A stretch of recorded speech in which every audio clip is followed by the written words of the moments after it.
pintan en contra de Estados Unidos, pintan la cara de Yasser Arafat, el muro está permanentemente con grafitis de la resistencia. Acá vamos por una autopista, y a ustedes acá al fondo no lo ven, pero cada vez que avanzábamos en estos lugares, ahí le pedimos a Daniel que apague su micrófono a todos.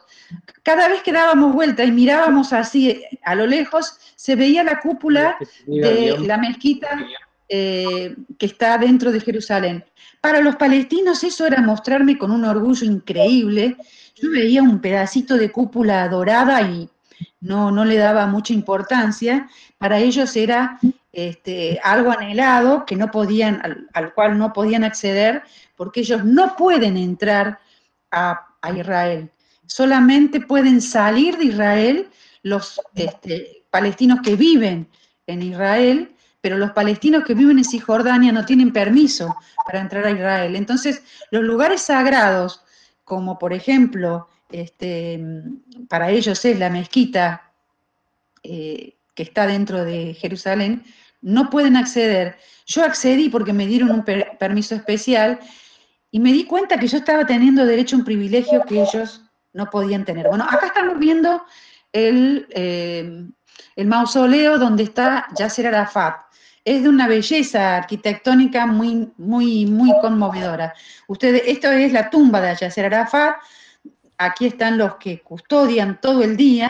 El edificio es sumamente luminoso y alrededor hay plantas que han traído de las distintas ciudades de Palestina para rendirle homenaje. Este otro es otro edificio al poeta Mahmoud Darwish, que es una exquisitez de la literatura palestina. Es una arquitectura que simboliza un libro abierto, es muy conmovedor, está en un lugar alto de Ramallah. Aquí están los compañeros que me llevaron a visitar, y cuando Darwish, es muy interesante porque Darwish era un poeta que leía su poesía en canchas de fútbol. Es decir, son muy poéticos los árabes en general y los palestinos. Ahí entramos dentro del museo, esta muchacha nos está haciendo la recorrida, se ven los distintos libros que él publicó. Él terminó refugiado en París y es homenajeado como un símbolo de la resistencia. Ya murió Darwish, pero tiene un valor muy interesante porque siendo uno de los poetas de la resistencia, y lo vemos con Yasser Arafat, él estuvo en contra de los acuerdos de Oslo, que después los va a explicar con detenimiento Gabriel. Él lo rechazó, los acuerdos de Oslo, dijo que no se podía abandonar el programa histórico de la OLP, y bueno, nunca más regresó. Calquilia, aquí entramos en una ciudad donde pudimos acercarnos al muro. Esta es la única foto que tengo mía de Palestina. Pudimos acercarnos al muro y ver, fíjense, toda la ciudad rodeada de este muro. Del otro lado han quedado tierras muy fértiles a las cuales los palestinos no tienen derecho a ingresar. Estamos dentro de Cisjordania y ya está totalmente anexada gran parte del territorio. Ustedes ven el grado de deterioro que tiene esta zona, y en un momento dado nos va a mostrar los cultivos y cómo ellos cultivan con un gran sacrificio, porque el problema del agua es un problema gravísimo. Tienen muy pocas horas del día con acceso al agua, y además tienen el problema de que controla el agua los israelíes. A veces los dejan sin agua y sus cultivos quedan secos. Aquí está una de las autoridades de Calquilia, y muchas veces les destruyen los olivares y sus cultivos. Es una lucha cotidiana. O sea, el viaje mío fue en el 2017, estas son todas autoridades de Calquilia, que muy gentilmente me hicieron conocer, y tratando de que seamos portavoces, ¿no?, del drama que viven cotidianamente en el mundo, y que de esa forma podamos ayudarlos a vencer el apartheid. está hablando el intérprete que hablaba español y que me acompañó en toda la visita y que está explicando que hay una puertita por la cual pasan los niños para la escuela. Vienen del otro lado, que han quedado seccionados, pasan en una puertita chiquita que en algún momento, capaz, acá vemos los cultivos, sí, acá vemos los cultivos que dependen de que les dejen tener riego en un determinado momento y en otro se les secan. Es totalmente arbitrario el uso que hace Israel del suministro de agua. Y si no, tal vez, Silvia Contreras, ¿podés apagar tu micrófono? Sí. Ahí está.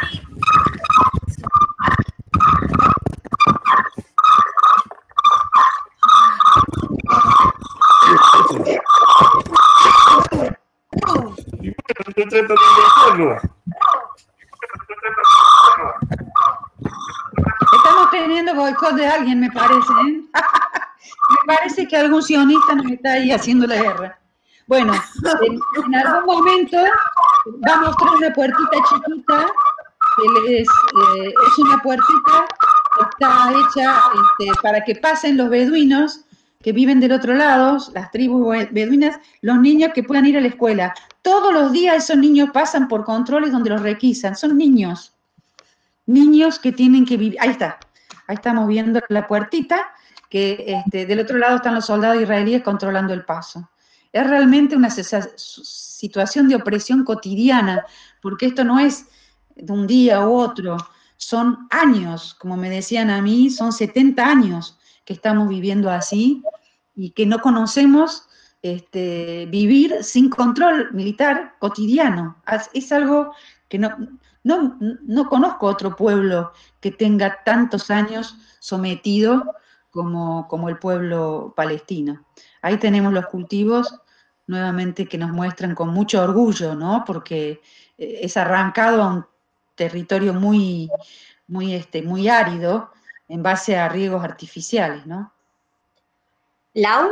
¿Sí? ¿Ya empezamos?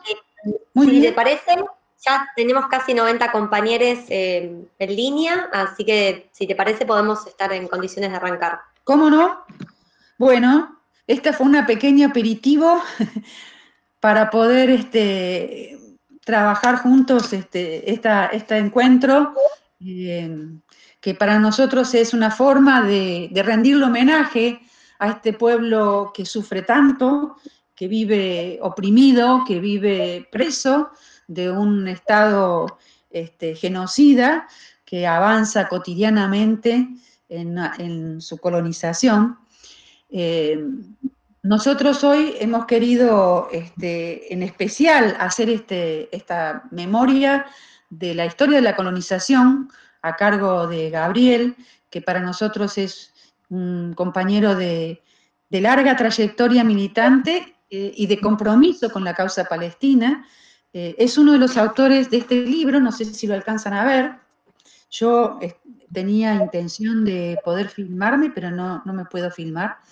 Esto es un libro que se editó en la década del 70, cuando nuestra corriente, la corriente morenista, empezaba a conocer lo que pasaba en Medio Oriente, y Gabriel, junto con otro compañero, Roberto, escribieron este libro que formó a generaciones de la vanguardia de los 70 en América Latina, para entender el proceso que vivía el sufrimiento del pueblo palestino y de esa forma poder sumarnos a la lucha por su solidaria con ellos. Nosotros en especial hemos puesto en estos esfuerzos en este momento porque no solamente está el peligro de la anexión, que todos sabemos está latente, que se iba a realizar el 1 de julio y está latente, sino porque además tenemos un compromiso y un deber para que nuestro país, que ha cumplido un papel a través de su gobierno lastimoso en relación a esta amenaza, podamos desarrollar una campaña que permita revertir esta situación, o por lo menos que la población y la clase trabajadora argentina no sea cómplice del silencio con la anexión. Tenemos que tener claro que cuando se hace el acuerdo entre Netanyahu y Trump en enero de este año para legitimar un proceso de anexión que tiene mucho ya de avanzado de facto, como dicen los palestinos, pero que tendría una legitimidad o legalidad, no legitimidad, perdón, una legalidad a partir de este acuerdo, significa, como muestra el mapa aquí presente, una sección, quitarles un terreno muy importante, que es el Valle del Jordán, legitimar todas las colonias que se han instalado en estos años, desde Oslo en adelante, dentro del mismo territorio de Cisjordania. Ustedes pueden ver allí con color, el color celestito son las colonias, que fragmentó totalmente a lo que supuestamente por los acuerdos iba a ser el supuesto segundo Estado. Nuestro país ha guardado silencio frente a ese escandaloso acuerdo. Nuestro país, en nuestro gobierno nacional, el 8 de junio, firmó un acuerdo con la embajada para reconocer la campaña para reconocer el término de antisemitismo como un término que equipara al antisionismo, una cuestión vergonzosa, supuestamente apoyando la declaración de la Alianza Internacional para la Memoria por el Holocausto, que pretende generar un anillo de protección y de apoyo a Israel en lo que en realidad es una campaña colonialista, anexionista. Nosotros tenemos esa mancha, digamos, como país, un país que además en ningún momento su Cancillería ha dicho nada de la amenaza de anexión, cuando otros países que no precisamente son progresistas o que tienen gobiernos progresistas han hecho manifestaciones en contra de la anexión, como es la Unión Europea, Inglaterra, y en América Latina el Parlamento chileno, que ha tenido una declaración no solamente en contra de la anexión, sino que además ha expresado que el gobierno no puede establecer acuerdos comerciales con aquellas empresas que estén instaladas en territorio cisjordano y que sean parte de la colonización que lleva adelante Israel. Eso ha hecho un parlamento que no se caracteriza por lo progresista en Chile, y nuestro gobierno no. Eso también ha ocurrido en la legislatura de la Ciudad de Buenos Aires. Bueno, todos los aquí presentes probablemente ya lo sepamos. Esa bochornosa ley que se ha votado y que estamos pidiendo su derogación, por la cual se abre una persecución a todo aquel que condene a Israel justamente en momentos en donde ellos preparan esta campaña anexionista. Bueno, hecho esta presentación, nuestro orgullo de que el compañero Gabriel pueda darnos este recorrido histórico, del cual él es un especialista, es un militante histórico y dirigente de nuestra corriente, de la corriente morenista desde la década del 70, ha escrito muchos artículos, entre ellos una revista que también recomiendo que se llama El Islam en Llamas, y integra nuestro partido Izquierda Socialista. Muchas gracias, Gabriel, muchas gracias a todos los presentes, y adelante, vamos. Bueno, Laura, yo tengo retorno, Mechi, no sé si hay algún problema con mi micrófono. Bueno, espero que me escuchen bien. Un saludo a todos. Quiero decirles en primer lugar que más de 90 compañeras, compañeros y compañeras de distintos puntos del país se sumen a este encuentro es una gran alegría, porque es una muestra realmente de la sensibilidad que hay en nuestra corriente y en tantas y tantos y tantos compañeros por la situación de genocidio que sufre el pueblo palestino desde hace largas décadas. Como dijo Laura, este encuentro tiene por objeto apoyar la lucha del pueblo palestino contra el plan que pretenden imponer Trump y Netanyahu de anexión de territorios en Cisjordania.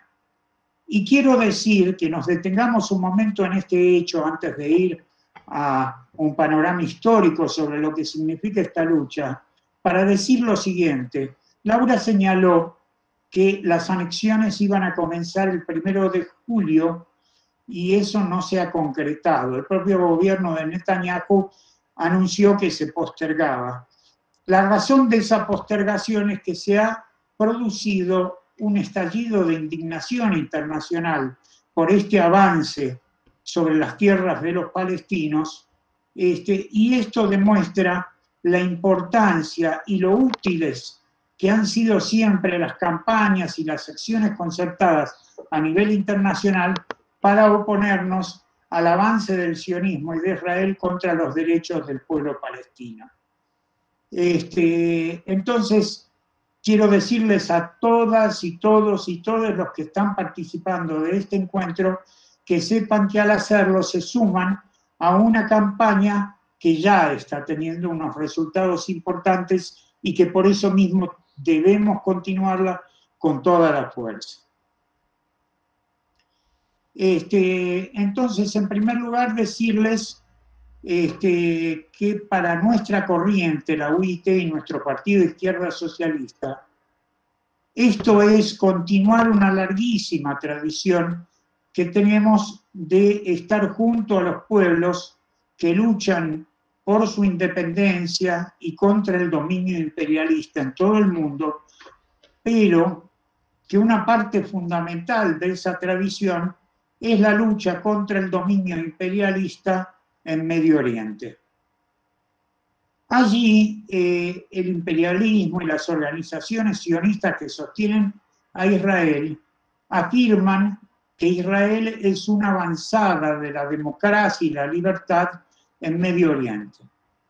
Las mismas imágenes que nos mostró Laura le van a dejar en claro a todos ustedes que eso es una mentira completa.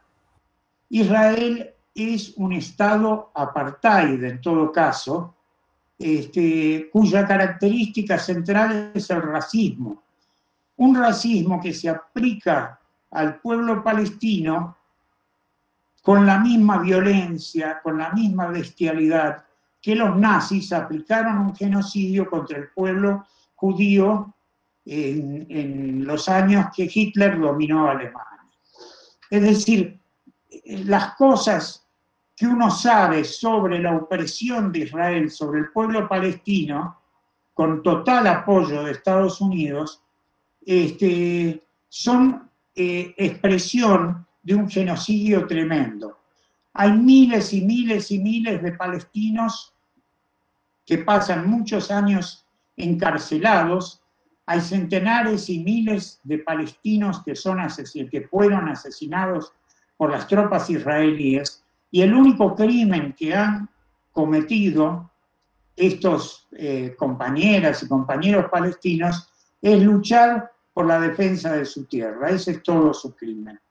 Entonces tenemos que decir con toda claridad que Israel es un Estado que no puede mejorarse ni reformarse, y por eso nosotros mismos adherimos a la consigna histórica de la Organización para la Liberación de Palestina de luchar por un Estado palestino laico, democrático y no racista en todo el territorio de Palestina, expulsando a los sionistas.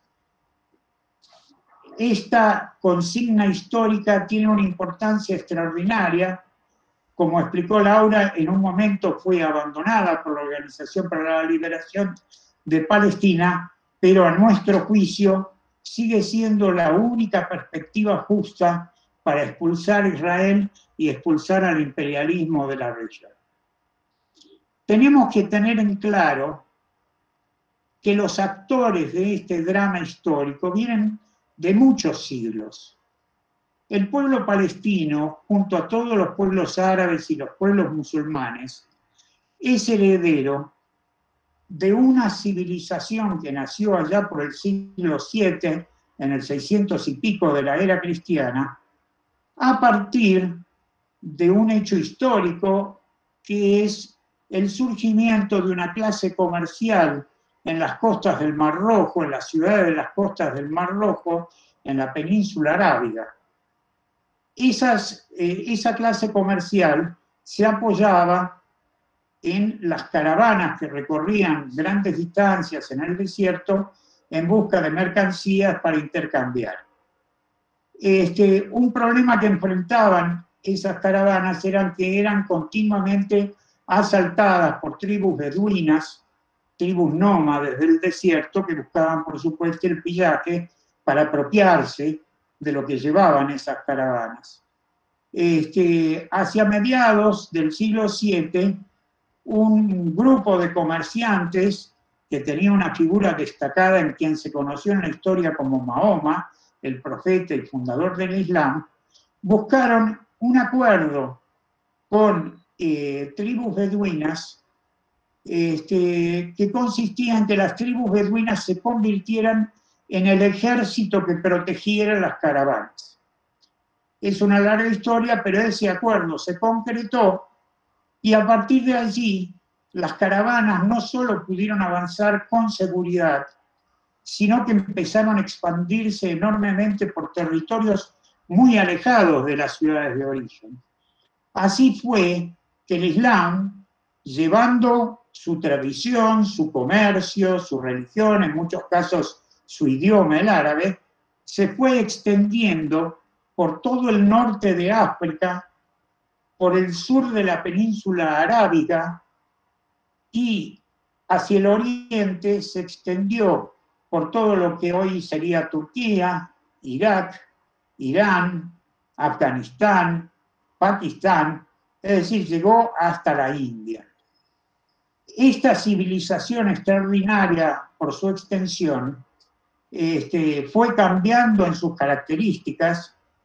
Por ejemplo, al extenderse al norte de África, una gran parte de la economía del Islam se basó en el tráfico de esclavos, primero hacia Europa y después con la conquista de América por los españoles y europeos, también llevando esclavos a trabajar a América.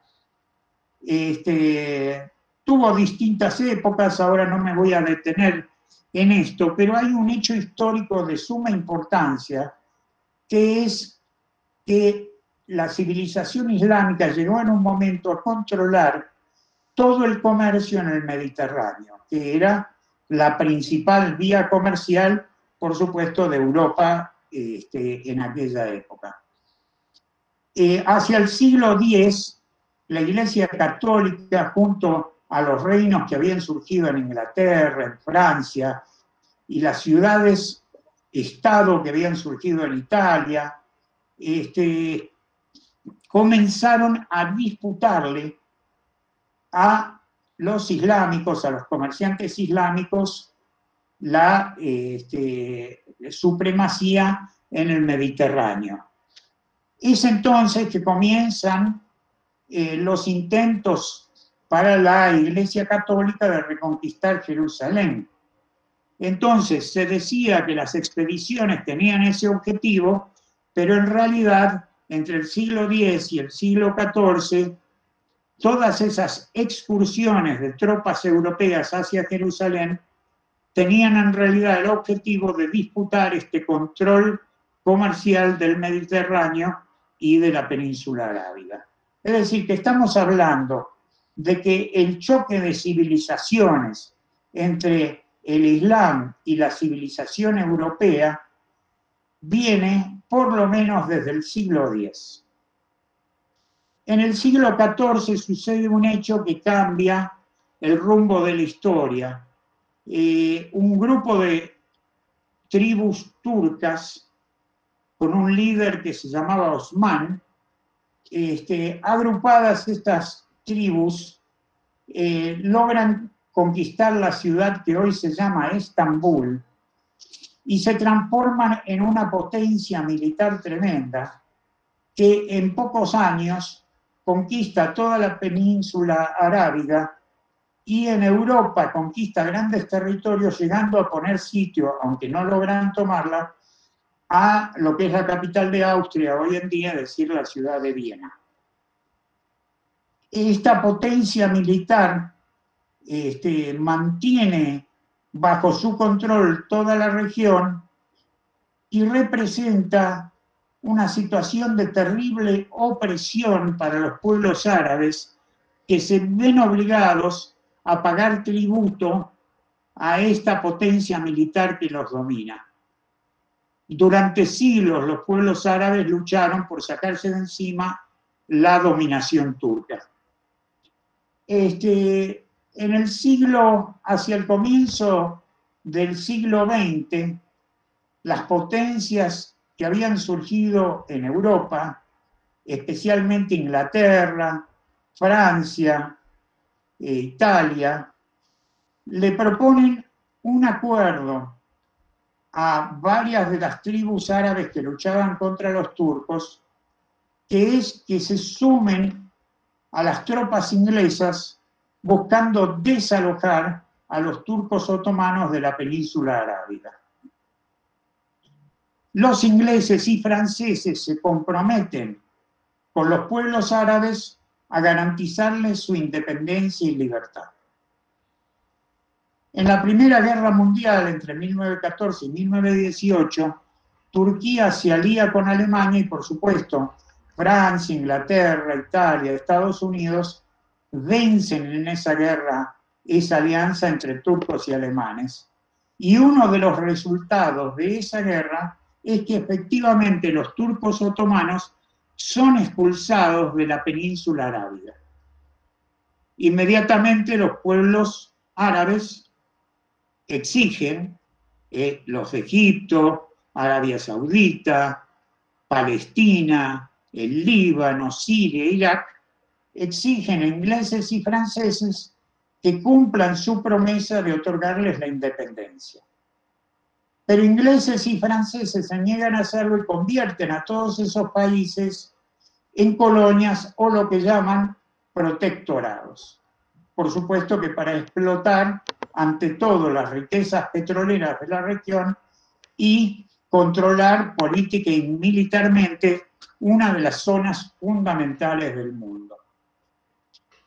Allí comienza entonces la historia de la resistencia árabe en toda la península árabe y en Palestina contra este dominio de las potencias imperialistas. El pueblo palestino se convierte en la década de 1930 en la vanguardia de esta lucha, con una larguísima insurrección que dura 3 años, entre 1936 y 1939, y que incluye una huelga general que va a durar nada menos que 6 meses. Sin embargo, esa extraordinaria lucha del pueblo palestino fue derrotada. No fue solo el ejército inglés presente en Palestina el que logró esa derrota de los palestinos, contó con la complicidad, con la alianza de una organización sionista, militar, terrorista que existía en la zona y que se llamaba la Haganah. Esta organización se había constituido a partir de la instalación en la zona de grupos de colonos sionistas que Inglaterra había facilitado su llegada a la zona. Y acá tenemos que hacer un paréntesis histórico para explicar qué es el sionismo. A fines del siglo XIX, en la Rusia zarista, existía una gran cantidad, cientos de miles de judíos, que sufrían continuas persecuciones y represiones, los llamados pogroms, a manos de las fuerzas militares del zar, y era una situación desesperante. La mayoría de esos judíos se organizaron en una central que se llamó el Bund, y esta central adhirió ya a principios del 1900 a la fundación del Partido Socialista, el Partido Socialdemócrata de Rusia. Sin embargo, un pequeño grupo de intelectuales y aventureros judíos, encabezados por un periodista de nombre Teodoro Herzl, retomaron lo que era una vieja tradición de decir que, de acuerdo a las antiguas escrituras, al pueblo judío le correspondía el territorio de Palestina. Esto era un absurdo histórico. Los judíos de Rusia y de Europa Oriental no tenían nada que ver con aquellos judíos originarios del Medio Oriente. Era una clase surgida en la Edad Media, como dije, en Europa Oriental y en Rusia, y que no tenía nada que ver con el origen semita de los judíos de Palestina. Sin embargo, los sionistas, encabezados por Herzl, pidieron una entrevista con el zar y le propusieron que los ayudara a crear una colonia judía en Palestina, argumentando que Palestina era una tierra sin pueblo y que ellos eran un pueblo sin tierra. El zar de Rusia no aceptó apoyar esta aventura. Herzl intentó también con el emperador alemán, el Kaiser alemán, pero donde sí consiguieron los sionistas finalmente que los escucharan fue, como dijimos, los ingleses y franceses, que al comienzo ya de la Primera Guerra Mundial le prometieron a los sionistas facilitar su instalación en Palestina, y así lo hicieron. Empezaron a llevar colonos judíos a Palestina, que en un principio fueron bien recibidos por los palestinos, los veían simplemente como vecinos laboriosos que iban a trabajar sus campos. Sin embargo, como dijimos, estos colonos sionistas tenían otro plan. Se organizaron en esta milicia terrorista y acompañaron la represión de los ingleses al levantamiento palestino de la década de 1930 con su Haganá. Después de la Segunda Guerra Mundial, después de que se diera la masacre de judíos, el Holocausto, por los nazis, las fuerzas imperialistas, Estados Unidos, Inglaterra, Francia, triunfantes en la guerra, junto con la URSS, encabezada por Stalin, decidieron apoyar el pedido del sionismo de la partición del territorio de Palestina entre un territorio que sería Israel y otro territorio que quedaría para los palestinos. Israel se quedaría con los territorios junto al mar, los palestinos se quedarían con los territorios junto a la margen occidental del río Jordán, lo que se conoce como Cisjordania, y es el territorio que visitó Laura, y Gaza, que es un pequeño estrecho de tierra junto al mar al sur.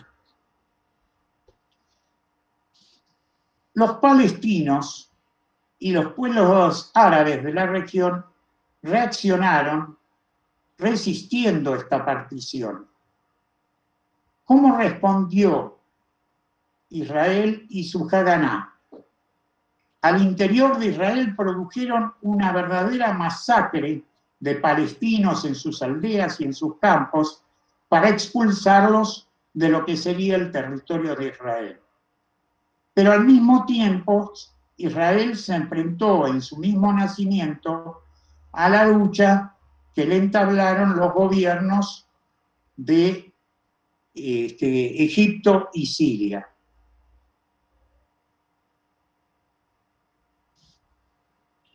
Con el apoyo de las tropas imperialistas de Inglaterra y Francia, los ejércitos de Egipto y Siria fueron derrotados e Israel pudo aplastar a los palestinos y expulsar a cientos de miles de sus tierras.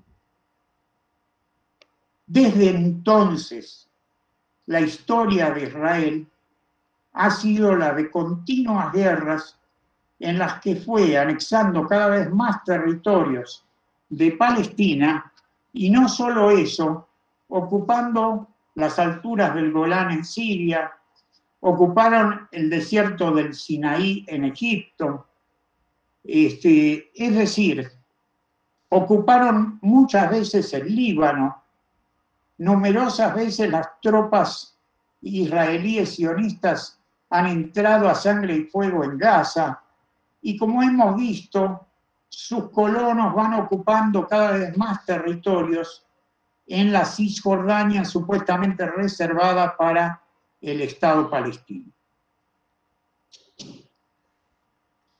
En los países árabes, especialmente Egipto, Siria, Irak, surgieron gobiernos nacionalistas que intentaron enfrentar la existencia de Israel y apoyaron durante muchos años la causa del pueblo palestino. Como dije, eso llevó a numerosas situaciones de enfrentamiento donde Israel invariablemente contó con el apoyo del imperialismo, en particular el imperialismo norteamericano, y logró Israel varias veces derrotar a los ejércitos árabes. En la década del 60, los palestinos se dieron una organización que se llamó la Organización para la Liberación de Palestina. Esta organización tenía características muy particulares. Era realmente un Estado en el exilio. Se apoyaba en los campos de refugiados y en las ciudades habitadas por los palestinos expulsados de Israel, es decir, en Cisjordania, en Gaza, pero también había numerosos centros palestinos, por ejemplo, en el Líbano, en Siria, en Irak. Y en todos esos campos de refugiados, la Organización para la Liberación de Palestina era reconocida por los palestinos como su organización nacional, su Estado. Esta organización dio un paso extraordinario cuando se dio un programa de lucha que se sintetizaba en una gran consigna, que es luchar por expulsar al sionismo e imponer un Estado palestino laico, democrático y no racista desde el río Jordán hasta el mar, es decir, en todo el territorio histórico de Palestina. Nuestra corriente desde entonces apoyó esta lucha, señalando que aunque nosotros luchamos por el socialismo, por el gobierno de los trabajadores y los pueblos, estamos convencidos de que la lucha por una Palestina laica, democrática y no racista es la lucha que en el Medio Oriente puede abrir el camino hacia esa lucha por la revolución socialista, que, como lo hicieron siempre los revolucionarios, tenemos que estar junto al pueblo oprimido de Palestina para luchar por sus derechos nacionales, y que en ese camino los trabajadores de la región encontrarán la senda de la lucha por el socialismo. O sea que desde entonces nosotros hemos estado junto a los palestinos con su consigna nacional. La lucha tiene un momento de gran dificultad en la década del 80, a principios de la década del 80, la conducción de la OLP, encabezada por Yasser Arafat, se encontraba en los campamentos de refugiados del Líbano, Israel invadió el Líbano, tomó esos campos de refugiados y obligó a la conducción de la OLP a exiliarse en Túnez. A partir de ese momento parecía que el movimiento palestino había sufrido una grave derrota. Sin embargo, acá tenemos que introducir otro sujeto fundamental en esta lucha y que hoy en día tiene un papel muy relevante en el Medio Oriente. En 1980 se había dado la revolución iraní, donde los ayatolás terminaron copando el poder. Desde que eso sucedió, adquirieron estas corrientes islámicas una gran influencia en todo el Medio Oriente.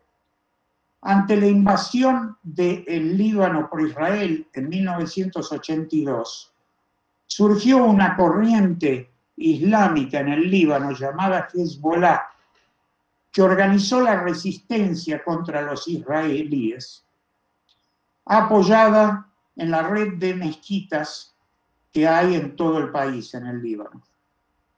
Se hizo un proceso de resistencia contra la ocupación militar de Israel, que en el año 1985 terminó obligando a las tropas sionistas a retirarse del Líbano.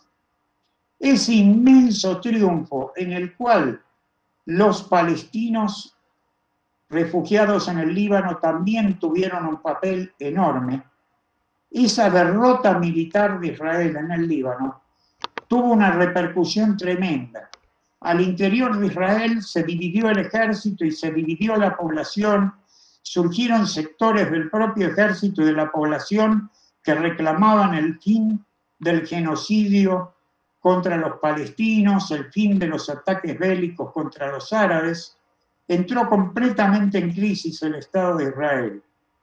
En los territorios de Cisjordania y Gaza se darían sucesivamente las intifadas, las rebeliones, también animadas por ese extraordinario triunfo que se había dado con la derrota de Israel en el Líbano. Sin embargo, y a pesar de este extraordinario ascenso de la lucha palestina, en el año 93 se da un hecho que vuelve a cambiar el curso de la historia en la región. Se dan los acuerdos de Oslo. ¿Qué son los acuerdos de Oslo? El imperialismo yanqui logra reunir a Arafat con la conducción sionista del Estado de Israel en la ciudad de Oslo para firmar un acuerdo que esencialmente tiene dos puntos. Los palestinos se comprometen a abandonar la lucha por la expulsión de los sionistas y de Israel, y a cambio Israel acepta que se construirán en el antiguo territorio de Palestina dos naciones, la israelí por un lado y la palestina por el otro. Cuando se dio este acuerdo, numerosas corrientes entre las que nos encontramos, denunciamos que ese acuerdo solo serviría para traicionar la lucha del pueblo palestino, para frenar las intifadas e impedir que la crisis de Israel llevara a la destrucción y a la expulsión de los sionistas, que era una maniobra del imperialismo y que lamentablemente Yasser Arafat, que en su momento había cumplido un papel tan progresivo, impulsando la lucha por el Estado laico, democrático y no racista en toda Palestina, que ahora Arafat se sumara a este proyecto. ¿El resultado cuál fue? El resultado es lamentablemente el que estamos viendo hoy. Se instaló la autoridad palestina en Cisjordania y en Gaza. En Gaza quedó una fuerza conduciendo que se llama Hamas, una conducción islámica surgida en el proceso a partir de los 80, pero Israel jamás, ninguno de los gobiernos israelíes respetó los acuerdos de Oslo ni nada parecido. y el imperialismo lo mismo. Israel inmediatamente impulsó la instalación de colonias en todo el territorio de Cisjordania, y el territorio ocupado por los árabes se fue achicando cada vez más, como lo podemos ver en esos mapas que Mechi ha puesto en pantalla. ¿Qué es lo que decimos hoy? Lo que decimos es que la tradición de lucha del pueblo palestino y de los pueblos árabes y musulmanes no se ha perdido, que estamos en un momento de ataque del imperialismo para intentar imponer con su socio sionista su política de terminar de anexar todos los territorios árabes en Palestina. Decimos que la lucha contra esa política genocida no es solo del pueblo palestino, de los pueblos árabes y los pueblos musulmanes. Esa es la lucha de todos los que en el mundo luchamos por terminar con el dominio imperialista.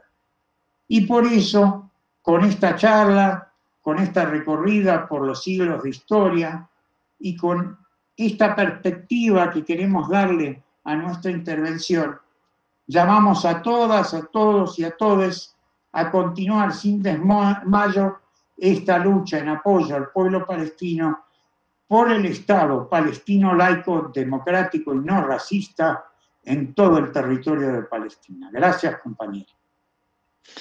Bueno, muchas gracias, Gabriel.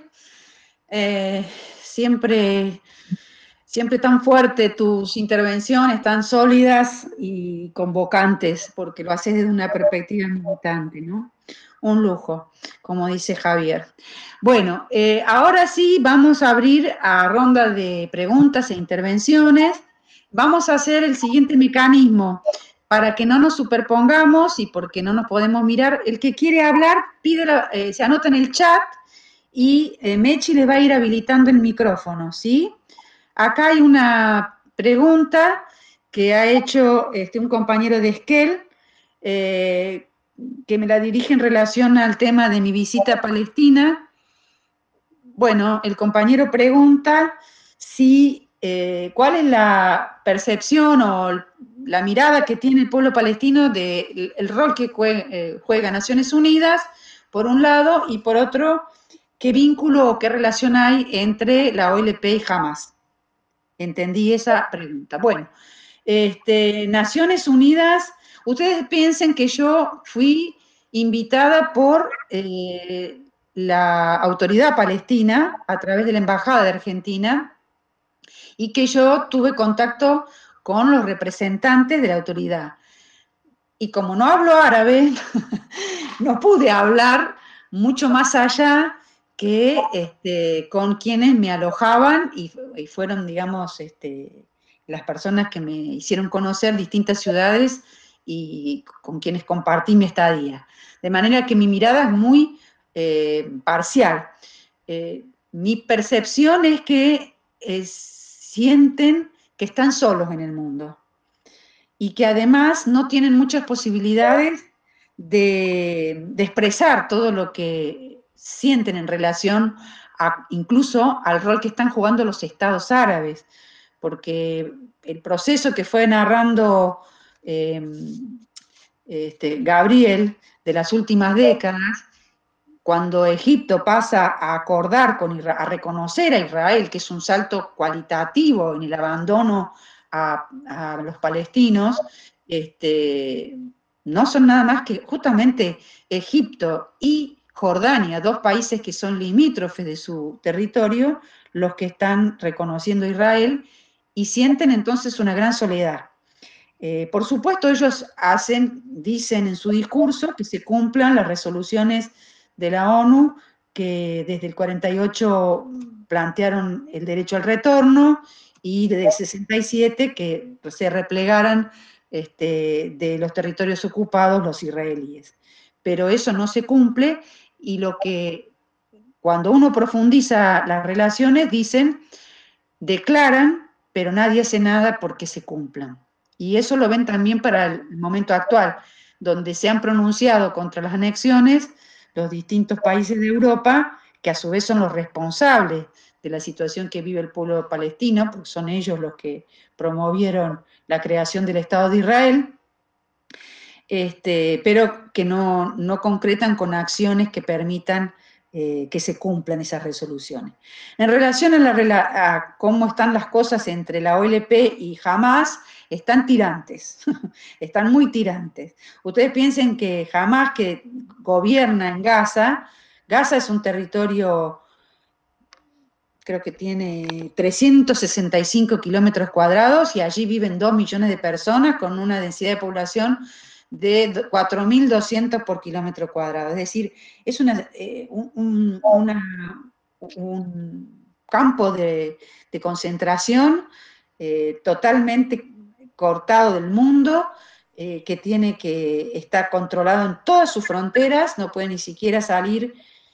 Y el vínculo con la autoridad palestina es un vínculo que no tiene ni siquiera una territorialidad, es decir, no pueden pasar de un lado a otro. En los acuerdos de Oslo se había establecido que iba a haber un corredor, son dos territorios totalmente seccionados y no hay ningún corredor.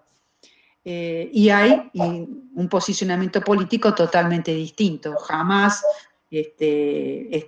digamos, enfrenta el status quo que se instala y al cual la autoridad palestina trata y querría que funcionara.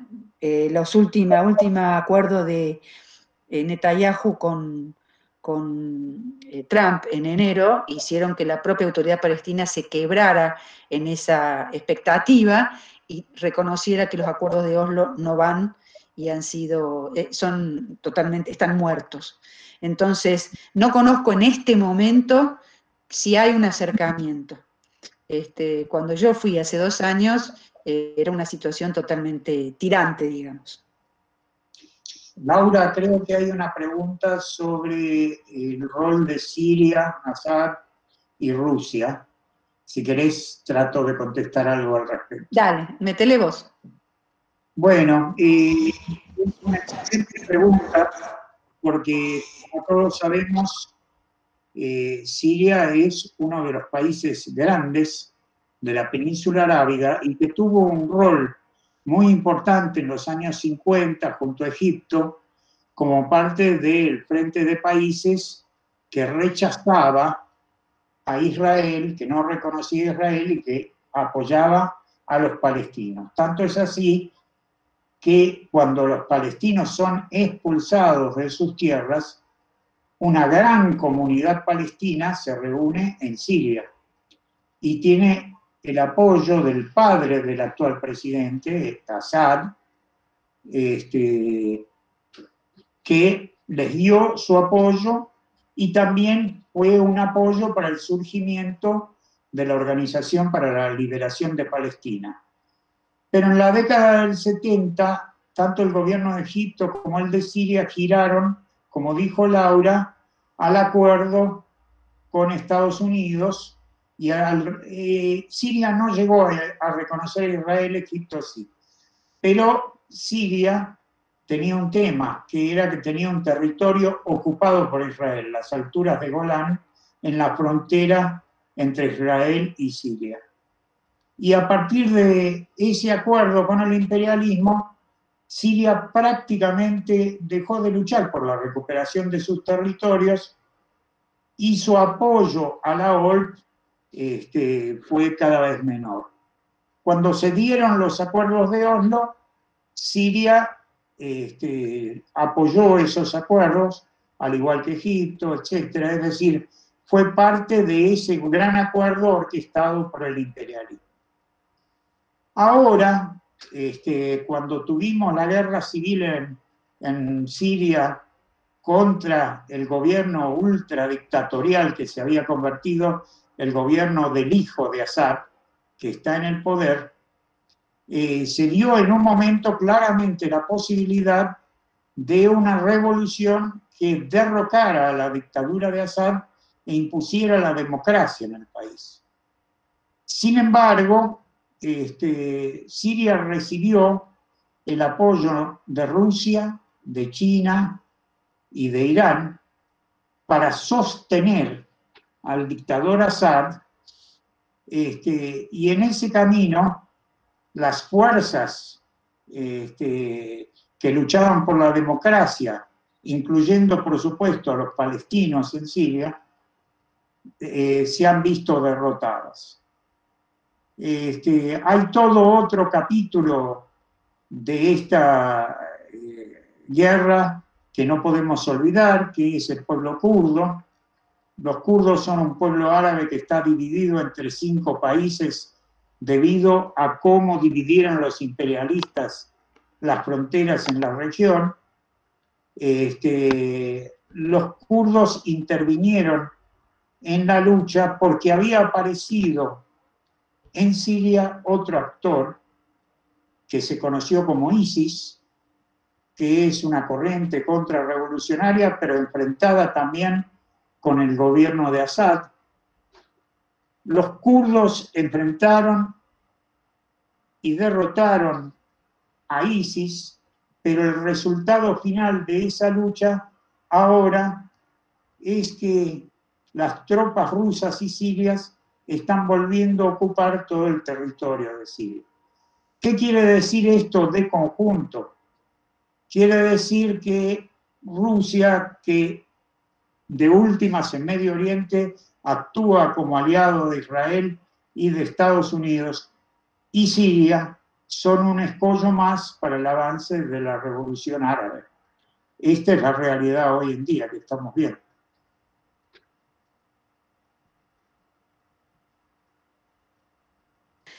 Gracias, Gabriel. Acá hay otra pregunta. A ver, hay una pregunta que creo que no está ahí, sino afuera. Luciano dice, para Laura, ¿qué organización palestina sigue levantando la consigna de Estado único palestino laico, democrático y no racista? ¿Y cuál sería la salida para la población? Bueno, la OLP no la levanta. La OLP, que está integrada por varias organizaciones, entre ellas Al-Fatah, que es el sector de la organización particular que tenía Yasser Arafat, y otras, Frente de Liberación Palestina, etcétera, son varias, es como un frente, no levanta ya su consigna desde que hacen los acuerdos de Oslo que señaló Gabriel. Jamás sí levanta seguir reclamando el derecho al retorno. Eso significa la destrucción del Estado de Israel, aunque no se formule exactamente. Pero jamás no es laica, digamos, tiene esa contradicción. El fenómeno por el cual pasa a tener peso una corriente islámica es sobre la base de la derrota que significó para el pueblo palestino los acuerdos de Oslo. Entonces, jamás se crece y tiene y triunfa electoralmente, le gana las elecciones a la OLP en Gaza, justamente por la desilusión que tienen, porque no se concretaron las promesas que la OLP había sembrado en relación a la posibilidad de dos estados. Entonces, exactamente el programa de la OLP histórico, las dos corrientes más importantes hoy no la levantan. Si hay grupos más pequeños que la levantan, no lo conocemos. Ustedes piensen que no tenemos un contacto directo con la vida interna, digamos, de Palestina o de propio Israel. Pero sí hay sectores que son, incluso dentro de Israel, gente, organizaciones que son judías, no sionistas, y que están planteando una relación de iguales, que no es la que lleva adelante hoy el sionismo. Y son judíos y están dentro del terreno israelí. Lees la otra pregunta, la de Otto, para vos, Gabriel, Otto. A ver, acá está. ¿Te la leo? El apoyo a la constitución del ficticio Estado de Israel en 1948 también vino de la mano de Stalin, además del imperialismo. Para Gabriel, ¿Cuál fue el argumento de la URSS en las Naciones Unidas? Y fue de un cinismo extraordinario, porque nosotros tenemos que tener presente que Stalin no solo hizo un pacto en la década del 30 con Hitler, con el que buscaba evitar la guerra, pero al mismo tiempo eso le daba sostén al régimen genocida de Hitler contra los judíos, sino que al interior de la Unión Soviética los judíos fueron siempre terriblemente perseguidos. Su argumento en las Naciones Unidas fue que de esa manera se hacía una reparación histórica hacia el pueblo judío que había sido masacrado por Stalin. Al mismo tiempo, Stalin tenía la ilusión porque entre los sionistas había un ala que se decía socialdemócrata. Y Stalin creía que apoyándose en esa corriente socialdemócrata, él iba a poder controlar lo que pasaba con Israel. Así que eso es lo que pinta un poquito lo que era Stalin y su cinismo.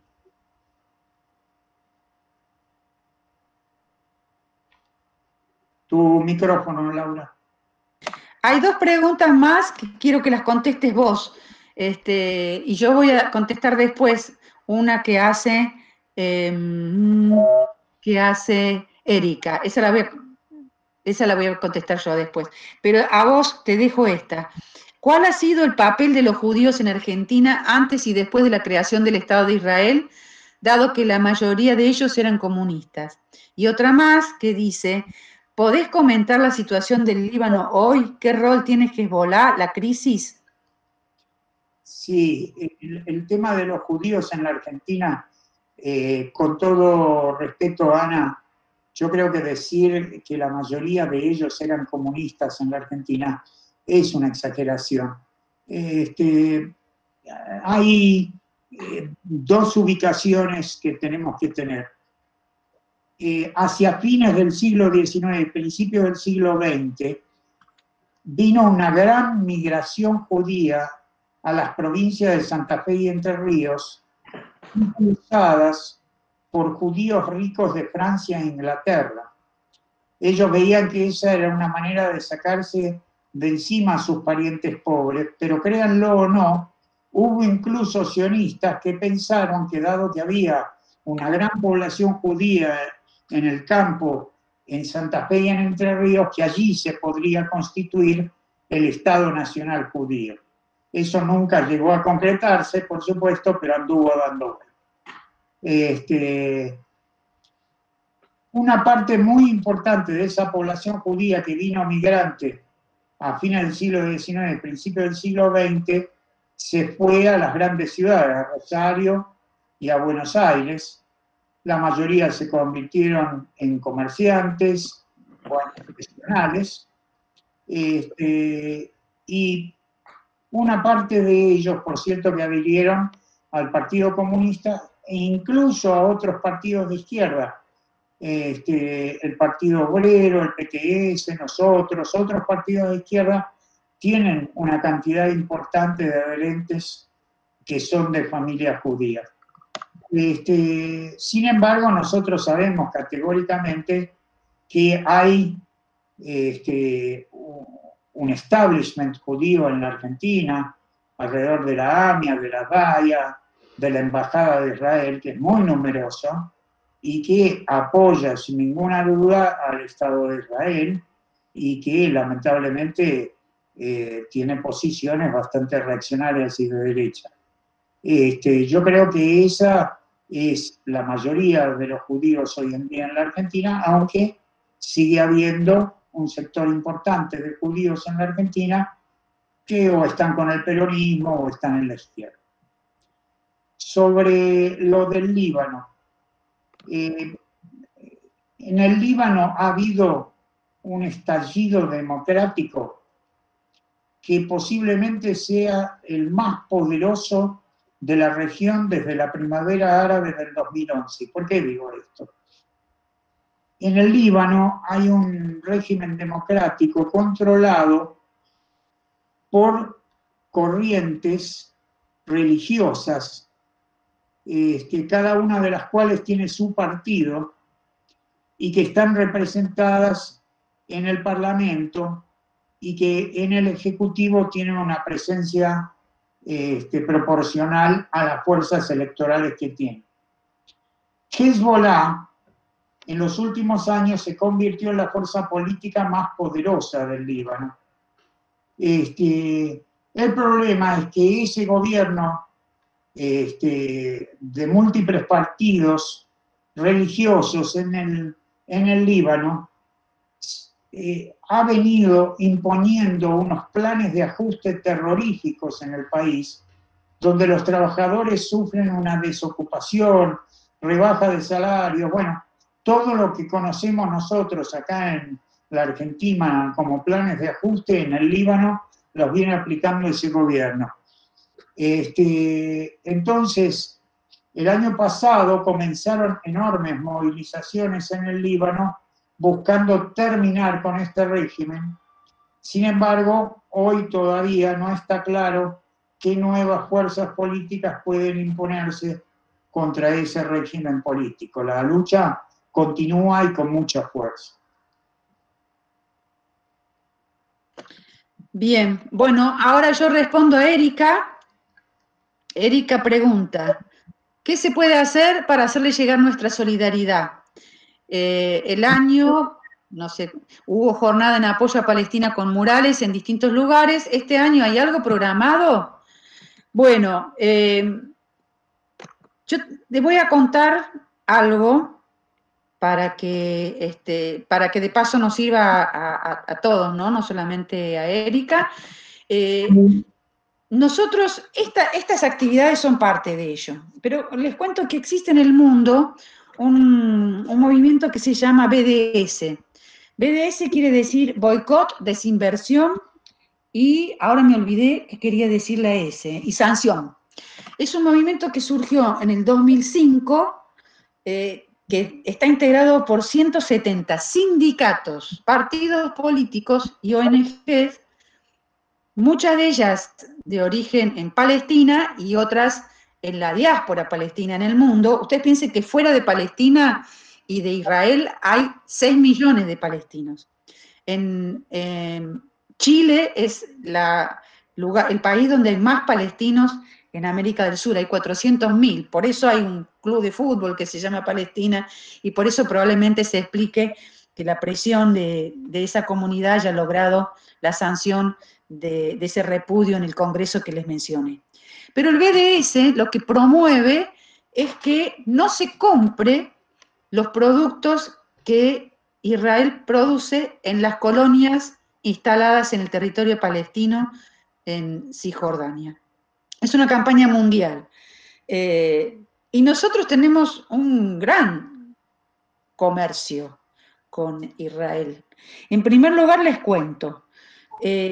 Nosotros tenemos un empresario, que es el señor Elstein, que seguramente ustedes lo recordarán o lo tendrán presente, que es uno de los mayores consorcistas, es la mayor corporación inmobiliaria del país, es dueño de Alto Palermo, Alto Abasto Shopping, Alto Avellaneda, Alto Rosario, el DOT, etcétera, etcétera. Bueno, Elstein, Paseo Alcorta, Patio Bullrich, es el dueño de una corporación israelí, de la cual tiene 81% de acciones, que fabrica misiles.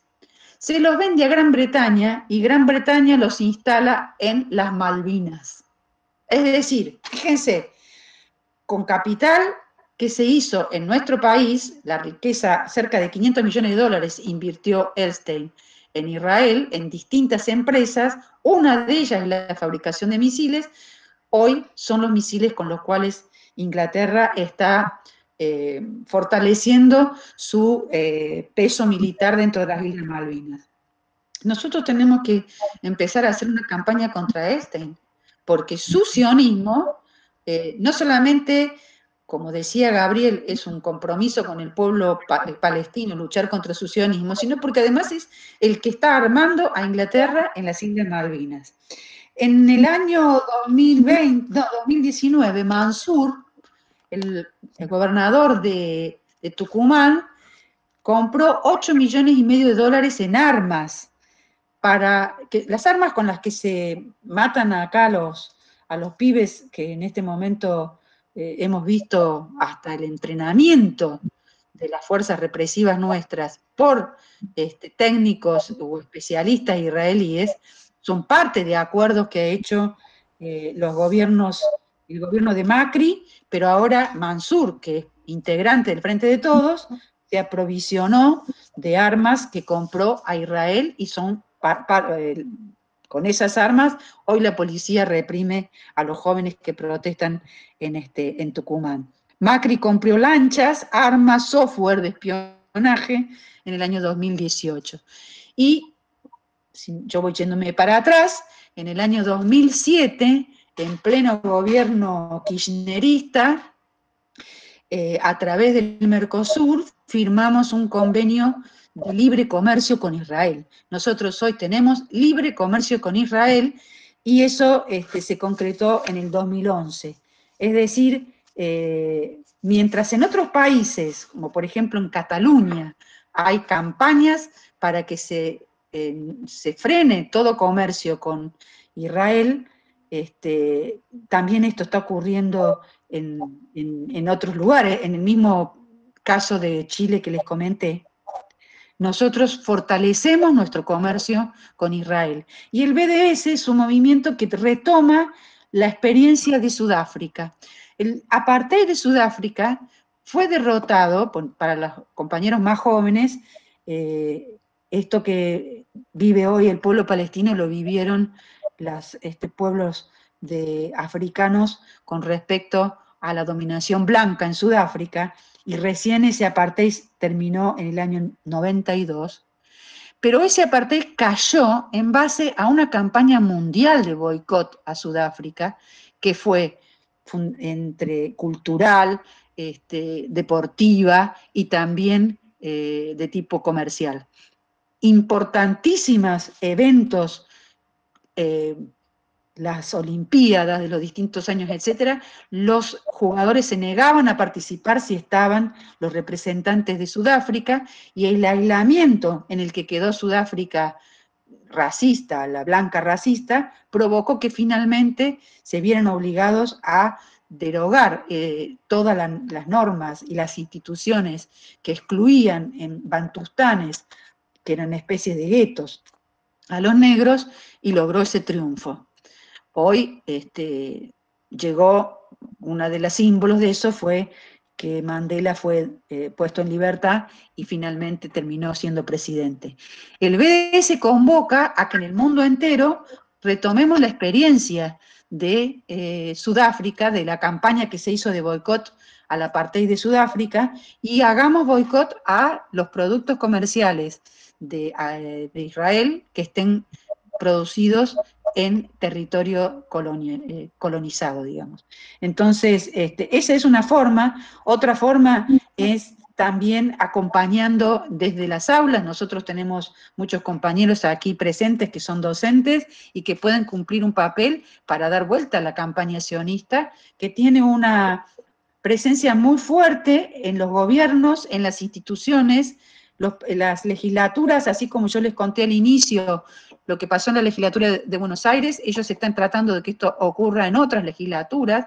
Hoy vi que había una intendencia de un pueblito en Santa Fe que había sacado la misma declaración bochornosa que sacó la legislatura de Buenos Aires, y hacer una campaña solidaria también clarificando que esta historia totalmente tergiversada. Hay un libro que sacó la Cátedra Palestina, la Cátedra Libre de Palestina de la UBA, no sé si acá lo pueden ver. Este libro se llama Palestina en los textos escolares de Israel. Está escrito por una muchacha, una profesora israelí que vive en Jerusalén y que denuncia cómo se le lava la cabeza a las jóvenes generaciones de Israel para que se crean el discurso del sionismo como el discurso válido, y están formando una generación de pibes que son monstruosos, que tienen están totalmente deshumanizados, y bueno, qué orgullo que una mujer israelí, bueno, esta cátedra que está en nuestra ciudad ayuda en ese sentido, y el Comité Palestino-Argentino de Solidaridad con el Pueblo Palestino también realiza actividades de difusión a las cuales nosotros nos podemos ir sumando. Laura, sí. Es cierto que los israelíes de centro izquierda que integraban los kibbutz sostienen al sionismo como los de ultraderecha. Estuve viendo movilizaciones en Israel en contra del sionismo. Bueno, quería contestar esto. En primer lugar, en Israel sí existen sectores progresistas que se oponen a las anexiones, que se manifiestan, que se movilizan contra el gobierno de Netanyahu, que rechazan el genocidio continuo. Sin embargo, este es un momento en que esos sectores están bastante aislados. Tenemos que decir que cada vez que hubo un gran ascenso de lucha por parte de los pueblos árabes, hubo un reflejo al interior de Israel en sectores judíos que por lo menos sentían simpatía hacia las luchas de los pueblos árabes, y en particular la primavera árabe, que fue el levantamiento contra los gobiernos totalitarios. El problema es qué perspectiva pueden tener estos sectores progresistas que apoyan a los pueblos árabes, que no quieren el genocidio. Justamente nosotros creemos que la consigna histórica de la Organización para la Liberación de Palestina, es decir, Palestina laica, democrática y no racista en todo el territorio, es la respuesta. Es decir, lo único que podría unificar realmente en la realidad las movilizaciones de estos sectores progresistas con las luchas de los pueblos árabes es luchar en común por terminar con el monstruo sionista e imponer un Estado laico en todo el territorio. En este momento hay movilizaciones, veremos qué importancia tienen y si eso hace que el gobierno de Netanyahu, que ha perdido fuerzas en el último tiempo, termine de perder. Veremos cómo pasa eso. Bueno, acá Raquel de Misiones dice que las lanchas compradas por Macri son utilizadas por la prefectura en Misiones. Liliana de Córdoba dice que el PJ cordobés hace más de 20 años que comercia armas y proyectiles con Israel, incluso fueron a tomar clases de represión. Y ahora va a tomar la palabra Adolfo, que es un compañero que vivió en Brasil y tiene una experiencia muy interesante para contar.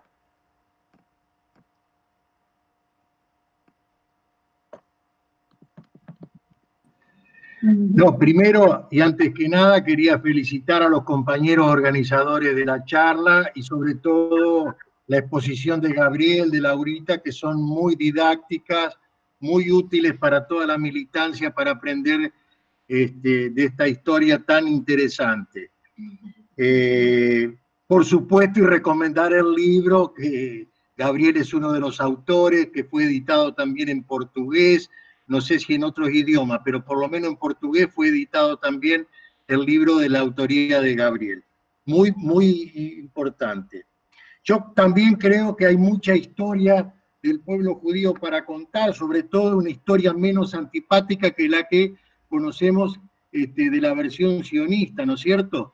Como decía Gabriel, hay muchos judíos que se integraron inclusive a la izquierda argentina. Uno de los casos más notables fue el de Enrique Dickmann, que llegó en aquel famoso buque Pampa, que inclusive habían salido de Letonia para entrar en Palestina. En aquella época, si después puede confirmar Gabriel, estaba dominada por Turquía. Como Turquía había cerrado la frontera, todos esos judíos que estaban por entrar en Palestina acabaron siendo derivados por el barón de Rothschild, que era el que financiaba esos viajes para Argentina. Muchos de ellos cayeron en Entre Ríos, entre ellos Enrique Dickmann, que llegó en 1890 y en 1896 ya estaba ayudando en la fundación del Partido Socialista. Y después fue diputado durante varios mandatos y después terminó cerca del trotskismo también con el Colorado Ramos, Enéas Spilimbergo, etcétera, esa rama del trotskismo. Pero digo que hay historias muy lindas y que nos acercan mucho al pueblo judío en ese sentido. Pero yo me quería referir fundamentalmente a esa ley que el gobierno nacional y popular de Alberto Fernández y Cristina Fernández de Kirchner, en sociedad con la Embajada de Israel, acaban de imponernos, que es aquella que fue incluso bastante discutida en los foros de izquierda por la votación que tuvo el PIT en Capital, que quiere igualar el antisemitismo con el antisionismo. Es decir, una trampa tremenda que el sionismo permanentemente la coloca justamente para tentar callar las voces críticas de ese Estado racista, de ese Estado nazista de Israel. Y yo creo que es muy importante que sigamos denunciando porque el sionismo no juega. Bueno, es decir, basta ver lo que hace con los palestinos. El sionismo es terrible, digamos, cómo acosa a sus enemigos y cómo se ensaña en defensa de ese Estado. Les quería contar que nosotros en el partido de la UIT, el partido hermano brasilero, la CCT, Corriente Socialista de los Trabajadores, tenemos compañeros procesados por el sionismo por publicar textos donde decíamos que Shimon Peres era un genocida. Cuando murió Shimon Peres, hace pocos años atrás, nosotros editamos una serie de artículos y entre otros decíamos que Shimon Peres, que había muerto un genocida. El sionismo, a través de representantes que tienen en el Parlamento, nos procesaron. Hasta hoy esos procesos están corriendo. Entonces, es importante que nosotros denunciemos que lo que ha hecho el gobierno argentino al aceptar de parte de Israel de igualar el sionismo con el semitismo es un crimen del gobierno. Es un crimen del gobierno que lo van a intentar utilizar contra los activismos, contra las movilizaciones, contra las denuncias que nosotros podamos hacer en relación al sionismo, que son de todos los días, porque todos los días se cometen atrocidades en Palestina por parte de ese gobierno racista de Israel. Entonces tenemos que repudiar, tenemos que seguir denunciando y tenemos que exigir del gobierno argentino que retire ese proyecto. Porque como muy bien dice Barghouti en el libro de Gabriel sobre la historia de la colonización palestina, que hay una entrevista a Barghouti en uno de los anexos, dice, primero que el antisemitismo no tiene por qué ser considerado una cuestión racista por encima de otras cuestiones racistas, como es, por ejemplo, la cuestión de los negros. Y termina diciendo que el antisemitismo es racismo, pero el antisionismo es una posición moral contra el racismo. Entonces tenemos que, es muy correcta esa postura de Barghouti, que es que tomarla porque ese es el verdadero, la verdadera cuestión que está en juego. Y rechazar vehementemente esa postura del gobierno argentino en relación a igualar esas dos cuestiones, porque eso nos puede costar caro a la izquierda cuando denunciemos los crímenes del sionismo.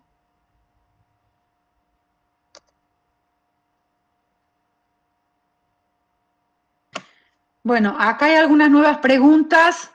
Eduardo Eduardo Jofré pregunta cuáles son los productos de origen israelita para boicotearlos. Bueno, Eduardo no pierde tiempo, quiere ya cumplir. Bueno, tenemos que apropiarnos del trabajo que está haciendo el BDS argentino, meternos en su página web y conocerlos. En realidad, por ahí es más difícil un accionar individual, pero sí empezar a poner de relieve que estos acuerdos comerciales que está haciendo el gobierno argentino. Ahora, en plena pandemia, vino un avión israelí de la Fuerza Aérea Israelí para controlar la carne kosher que se está haciendo en Entre Ríos y en La Pampa. Y vienen los rabinos y controlan que estemos haciendo bien las cosas. Pero ese trabajo lo tenemos que ir desarrollando, trabajando con fundamentalmente una campaña de denuncia a los acuerdos del gobierno y a este mercado libre que se ha establecido con Israel. En cuanto a Juan Manuel dice, ¿será posible que se realice un cuadernillo de actualización para cumplimentar el libro de Gabriel y poder tener los conceptos históricos y actuales listos para el debate? Bueno, nos llevamos la invitación de Juan Manuel y lo propondremos a ver si dentro de las tareas que tiene hoy la editorial del partido podemos avanzar en eso. Lucas dice, Chile compró armas y tanquetas a Israel con las que reprimen hoy al pueblo en la Plaza de la Dignidad y en las poblaciones y a los mapuches. Efectivamente, hoy Israel es exportadora de armas, yo señalé las que compró Argentina, es exportadora de armas y de entrenamiento militar de las fuerzas represivas. Esta famosa técnica de apretar el cuello a los que detienen, con el cual murió el trabajador en Estados Unidos, Lloyd, es una técnica que enseñaron los israelitas. La técnica de mutilar a los manifestantes, que puede parecer menos costosa desde el punto de vista político y más hiriente en última instancia por la cantidad de pibes que se mutilaron a los ojos en Chile con las granadas, es también una técnica que usan los israelitas. A los palestinos en Israel les mutilan las piernas. A los pibes, los francotiradores, les tiran a las piernas y los dejan inválidos. Ustedes han visto imágenes de las que pasó Mechi recién, de chicos en silla de rueda que tiran las piedras.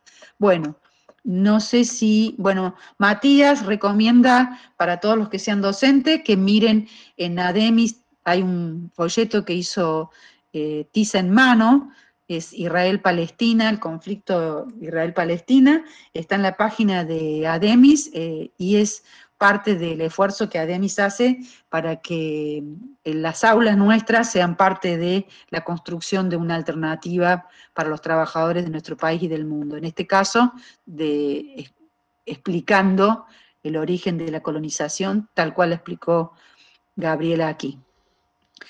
Es que él dice, históricamente, Israel, Estados Unidos, la Unión, el Reino Unido votan juntos en las resoluciones de la ONU como en bloque. Bueno, perfecto. Mariana dice, el Mossad entrenó a la Fuerza Armada Argentina, exactamente, estamos de acuerdo, hay entrenamiento. Patricia Bullrich fue parte de esos acuerdos, a través de su marido montó todo. Acá tengo un libro que editó la Cátedra Libre de Palestina, donde explican todos esos acuerdos militares que Argentina tiene con Israel. No sé si me olvido de alguno. Kimei pregunta, ¿Nasser reconoció a Israel? Sí. Nasser en la década, ahora me olvidé el año exacto, Gabriel, si vos lo podés decir, fue el primero en los campos de David, Camp Davis, con Clint, ¿cómo se llama? Carter. Con Carter. Formalizó. Ese acuerdo fue Anwar Sadat, el sucesor de Nasser. Nasser hizo un primer acuerdo con Estados Unidos, pero no llegó a reconocer a Israel, fue Anwar Sadat, y por eso fue asesinado por el representante de una corriente islámica pocos años después. Tu micrófono, Laura. Sí, sí, me equivoqué, Nasser por Anwar Sadat, sí, perdón. No sé si hay otra pregunta más. Acá preguntan si el morenismo es la única corriente que plantea la destrucción del Estado de Israel, que plantea el resto del trotskismo. Bueno, ¿querés contestar, Laura, esa pregunta? No, te la dejo a vos, yo voy a contestar qué pasa en el Magreb. Ajá. Bueno, en principio, que yo sepa, en este momento en la Argentina, sí, el morenismo es la única corriente que plantea la destrucción del Estado de Israel. Otras corrientes más bien consideran que el movimiento palestino tiene que levantar la consigna de asamblea constituyente. Hay una polémica muy interesante de Nahuel Moreno sobre este tema. Javier, si ustedes se fijan en el chat, puso un link ahí en su comentario. Podrías ponerlo de nuevo, Javi, donde te da acceso a esos materiales de Nahuel Moreno, polemizando con los compañeros que proponen asamblea constituyente. En otros países no sé exactamente qué posturas tienen las corrientes trotskistas en este momento. Bueno, el libro dice acá, Isabel, que tiene actualizaciones hasta el 2008, así que gran parte de tu reclamo ha sido cumplido. Y Mariano nos sugiere una empresa líder en aire acondicionado que es de tecnología israelí, Electra. Una pregunta por allí era qué pasaba en los países del norte del África. Bueno, es sorprendente la solidaridad que tiene el resto de los pueblos árabes, no de los gobiernos, de los pueblos árabes con la causa palestina. Yo les voy a contar una anécdota. En el 2000, no me acuerdo exactamente, 2014, 2015, no recuerdo exactamente, yo viajé con una delegación de la WITSI, de nuestra corriente internacional, al Foro Social Mundial en Túnez, para llevar nuestras posturas, junto con los compañeros de Europa, de España, de Alemania, fuimos a presentar nuestras propuestas y particularmente en ese momento para armar una campaña mundial de solidaridad en Siria contra Assad. ¿Qué nos encontramos cuando entramos al predio del foro, que era en la facultad, en la Universidad de Túnez, que es muy grande, es un campus enorme, al estilo de esos que tienen los norteamericanos, lleno de verde, etcétera, una bandera inmensa de solidaridad con el pueblo palestino y diciendo que el que no estuviera por el derecho palestino a retornar a las tierras no tenía lugar en ese foro. Increíble. Así es de fuerte, como allí estuvo la sede de la OLP, tuvo mucha fuerza sobre la juventud y sobre las generaciones luchadoras de Túnez. Pero también eso pasa en Argelia, en Egipto y en Marruecos, sorprendentemente. Al finalizar este encuentro, Mechi nos va a pasar un video de esta semana en una cancha de fútbol en Marruecos, donde toda la tribuna canta por Palestina. Algo que hermana al pueblo, a los pueblos árabes, la solidaridad a los pueblos árabes, no a los gobiernos que traicionan como pasó con Egipto. Javier Leonforte dice, es importante sumarse a la campaña de izquierda socialista y el FIT Unidad contra el vergonzoso acuerdo que firmó a Alberto Fernández en nuestro país con el genocida Netanyahu.